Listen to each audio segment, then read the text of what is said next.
Good Erev Shabbos, everyone, and a good Chodesh. Today is the first day of the month of Elul, the second day of Rosh Chodesh. Melech Masada, the King in the field. Today is the Vort is an honor and thanks for the continued refuah shlema of Mordechai Yehuda ben Musya, and for the great Hatzlacha today for Shner Zalman Halevi ben Chana Bela.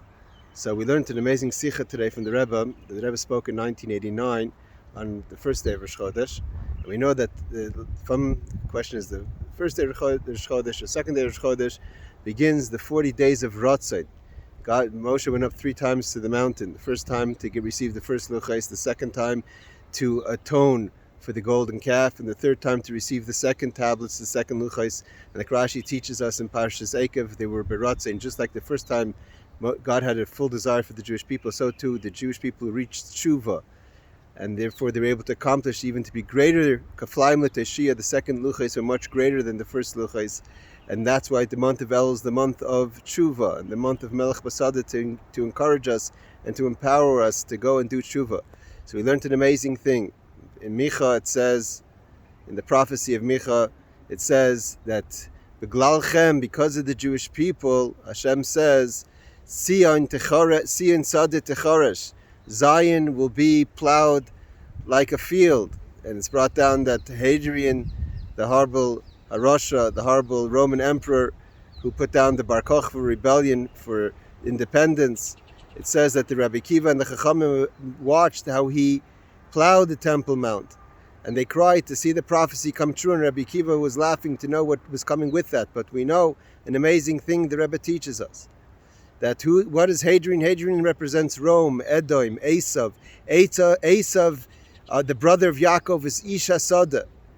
And when Rome and the Western civilization and what Rome represents is Tzion Techaresh, that it's plowing like a field, Zion. Esav says, I'm going to turn Temple Mount into my space.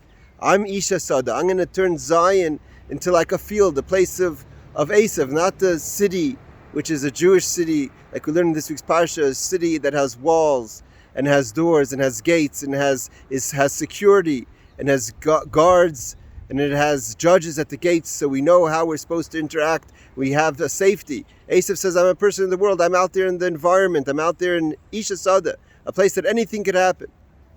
But sometimes even the Jewish people find themselves, especially in the diaspora and the Sada, and we could be intimidated by the field of Esav, because Esav says, I not only am I going to have my own field, I'm going to turn your space into a field. I'm going to plow Temple Mount and make that into the space of Esav.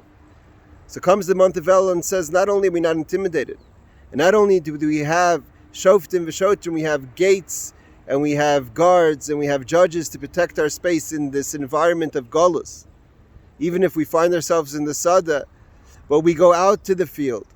They leave the city, like the Alter Rebbe says in the example of Melech Basada, the king comes out to the field, not just to protect us, but also to transform. We tell Esav, we're going to take it the other direction.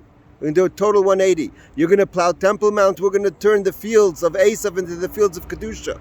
The king, which is HaKadosh Baruch Hu, comes out to the field and empowers every Yid as they are in the field, even if you're dressing the clothing of the field, and even if you're in the environment of the field, to not be intimidated by the field, and not just to survive the field, but to transform the field, to turn it into Melech L'Sada Nevot. The king is connected, it's so subjugated, it's dependent on the field, that the king's chayis, the king's vitality is when we transform the field.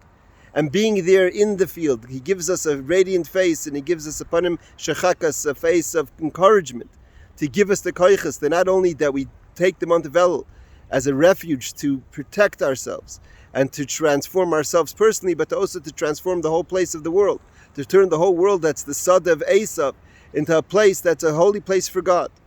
And that's the koiches that a Yid has, that when we're faced with a challenge, and we know that we have to have, like this week's parsha says, we have to have guards and we have to have police enforcers to protect ourselves, and we build walls around ourselves. But we're still not intimidated. We go out to the field, like the Alter Rebbe says, Yoitzim, B'nei Ha'ir, Yoitzim L'Sada, the people of the city go out to the field, and we take it back to Esav, and we say, we're going to turn, you can't touch Temple Mount. We're going to turn the field that you think defines Esav, we're going to show you how the field could be a holy place. We're not going to be intimidated by your own field. And with that comes the true prophecy of the rebuilding of the Temple Mount on the Temple Mount, and we disregard all the negativity, and we transform, the whole world is going to be transformed with the coming of Mashiach Tzidkenu in the month of Elul. It's an appropriate time, Melech Masada, we go out and we do tshuva, we transform ourselves, we're empowered to do it, to make good resolutions, and with that comes the brachas of Hashem, for baracha, for all the parnasa, and all the yeshuas, and all the refuas that everyone needs, Shabi, Meher B'Yameinu, with Mashiach Tzidkenu, Hashanah Tov Mesuka, a good Geben Shiar, good Shabbos.